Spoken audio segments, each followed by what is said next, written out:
Good afternoon. My name is Danni Findlay. I work for a company called Marketing Sciences. I'm a Director of Retail Research at the company, and I'm going to be talking to you today about our tablets introduction and how we've been using those to implement one of the UK's largest Voice of the Customer programs with Tesco. So the order of today is really four things. Firstly, what was the challenge for Tesco? How did MobileMR make that possible? What have we learnt? And how have Tesco benefited from that?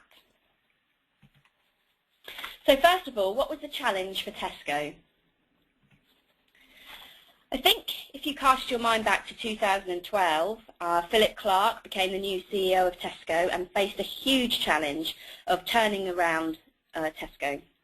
They'd reported poor financial performance at Christmas, there was a general criticism of them, and there was a slump in profits lost from the US, and stores were generally lacking a bit of oomph, and they were criticised for forgetting about food in a quest to dominate in non-food.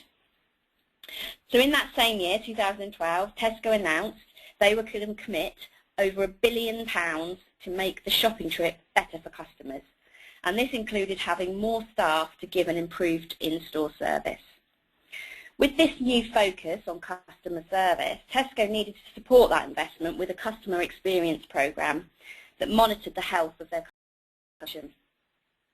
That also needed to provide stores with an actionable view so they could make the changes at store level.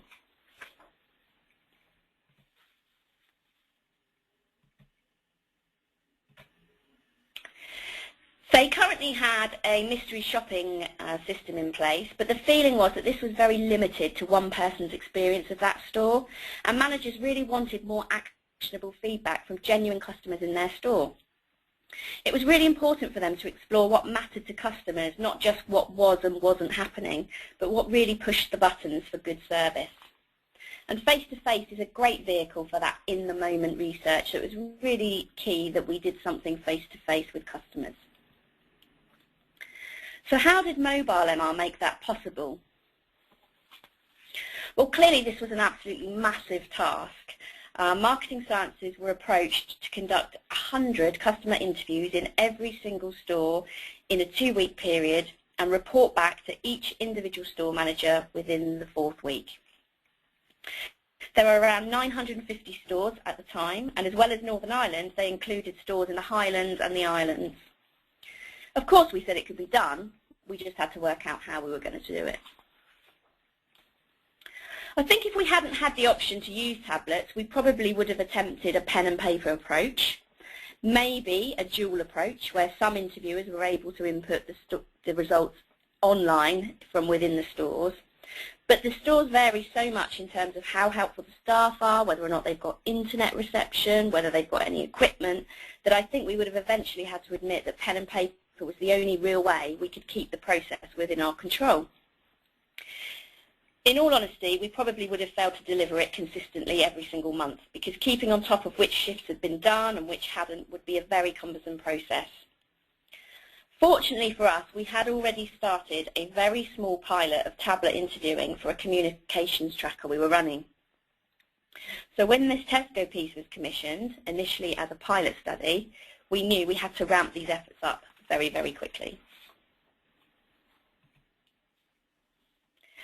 As I say, we'd already been looking into the move to tablet research, which was great because had we rushed into a choice of which hardware or which software to use, it could have proved very, very expensive. We tested a number of different makes and models of tablets, and in fact, as we were trialling different models, new ones were continually being released onto the market, then ones that we decided we liked were discontinued, and the whole process was really, really fast moving. So what we decided at that point was, rather than deciding on a model of tablet we liked, because this was going to not be around in a couple of months, we decided on a list of attributes that any tablet we decided on would have to have. So number one for this, which may sound obvious, was that it had to have a battery life which lasted a full interviewing shift, which was 6 hours. And sometimes this meant that we had to go for simpler options which didn't have as many applications because they drained the battery.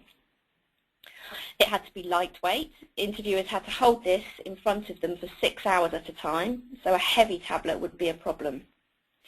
Price was obviously important. We were going to be buying a lot of these, and they were going to be getting a lot of wear and tear. We weren't expecting them to last forever. The screen needed to be as big and as clear as possible, and we also thought that we should have a fairly basic looking, dare I say unattractive tablet, because it would be less appealing to potential thieves. To date, we've conducted around 25,000 interviewing shifts, and we've only had one tablet stolen. I'm not sure we'd be saying that if we'd equipped our field force with the latest iPads. In terms of the software, we went for a SODA application, which is a market research application. Again, our main reasoning was it being practical out in the field. It was a simple version which could be used by interviewers who varied in technical abilities, from those who were already downloading their interviewing materials on their smartphone to those who, by their own admission, couldn't really work the remote control in their home. SODA is app-based rather than browser-based, which means it doesn't rely on having a Wi-Fi connection in stores, because in some stores this simply wasn't going to be guaranteed. And also, SODA can be run on any device, not just Apple or Android, which meant it gave us flexibility over tablet models, both for selection now and also in the future. So we took a training roadshow to over 300 of our best interviewers in the country. And when I say best, these were our best interviewers, not necessarily our most technically competent. Tesco were really keen that this making moments matter philosophy with customers was also followed through our interviewers. If they'd taken part in an interview, it had to also be a pleasant experience.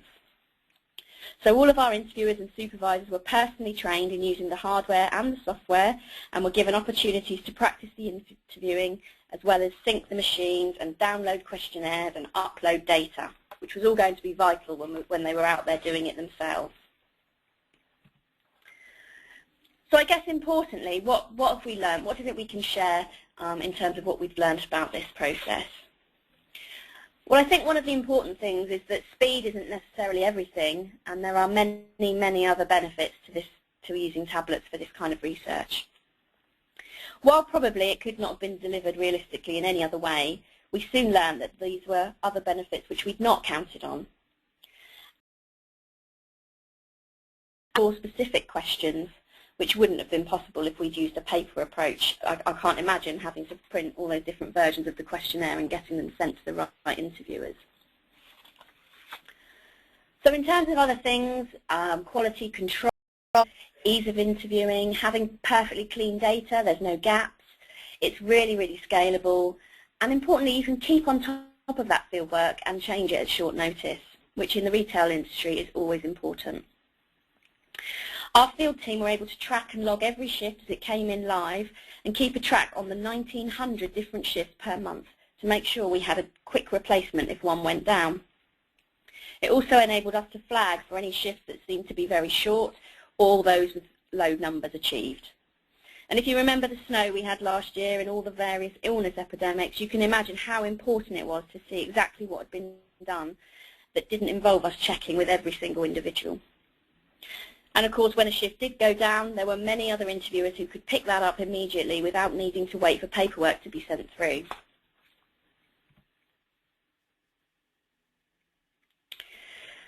Quality control, we mentioned earlier, it's a huge consideration for this study. All the results are going to managers at store level, and it feeds into their performance reviews and eventually gets fed up to the main board, so there was absolutely no opportunity for error. As with all professions, think journalists, meat manufacturers and MPs, we knew that a certain proportion of our workforce may be inclined to be a little less conscious of high quality work, shall we say. We needed to be on top of this. And although we doubled the number of spot checks and accompaniments we did, the tablet was our greatest weapon, as it acted as our on-the-ground spy. Things that we could do with the tablet to keep track on quality were things like, was it done on the right day? Was it done at the right time? Did they stay for the full shift? Did they take long breaks? And we were able to run comparisons, such as how long were their interviews and how long did they take between interviews, to try and identify any interviewers that weren't fitting in. More complex algorithms were also possible, which allowed us to explore outlying interviewers. So we could look at the stores they'd visited compared to other interviewers in different ways and flag up those that seemed to be very different for spot checks and retraining where necessary. And due to the speed of being able to do all of this, this could all be done before the fieldwork had completed, and we could redo any shifts which we weren't happy with. Other technologies include, for example, the ability to switch on the GPS, and that shows us exactly where the interview has been done, although this can drain the battery life, so it does need to be used with caution. And new initiatives are always in the pipeline, so far from being the limit of where we can be, I think there's plenty of exciting things for the future. One example of this is that if an interview length falls below what we would expect, the software can trigger voice activation in the machine and then send us files of the recorded interview for our quality control purposes. Now clearly there's issues with that in terms of recording the customer and their own privacy, but this technology really is turning around the notion of an unaccompanied interviewer.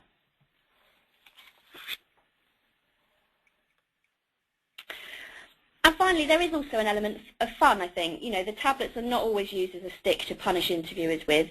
They have inbuilt cameras and videos in them which allow them to capture some great moments when they're in store. And we can feed these back to the interviewers in the form of a newsletter. This aims to make them feel part of the project community and encourage them to take their job seriously and to see the importance of the study. And the images there, I think you've got the 1 millionth interview that we did, presenting with a bottle of champagne. There's some sheep in a car park in a very rural store, and a Mr. Blobby that somebody said would be the spot checker. So that's how we've benefited, but how have Tesco benefited?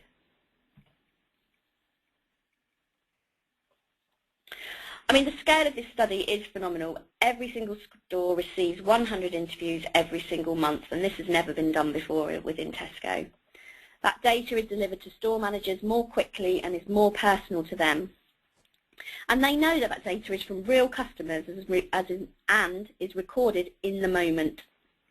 The reports are almost immediate and are certainly actionable.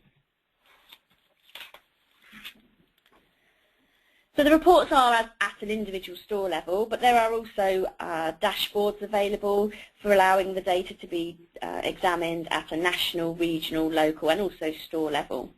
It gives a common language between store managers and their managers and all the way up the chain. And we know anecdotally that when Philip Clark visits a store, the very first thing he asks to see is their store report. So it really is getting high profile within Tesco. This is a quote from one of our clients on the study who recognised the importance of this in-the-moment nature of the face-to-face method. It's far from dead. It really does capture that feedback very well. Using tablets has meant we can capture the opinions of 100,000 of our customers per month as they leave the store, gaining timely feedback of their experience. And following the pilot wave, the MD of Tesco actually called it the best piece of insight ever delivered to our stores. So that study following the pilot was commissioned for more than a year afterwards and is still running now at that same level.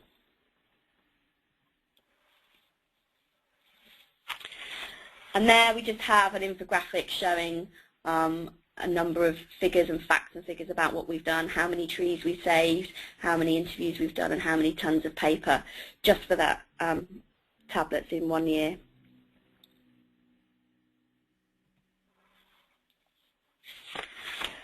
So thank you very much. Does anybody have any questions?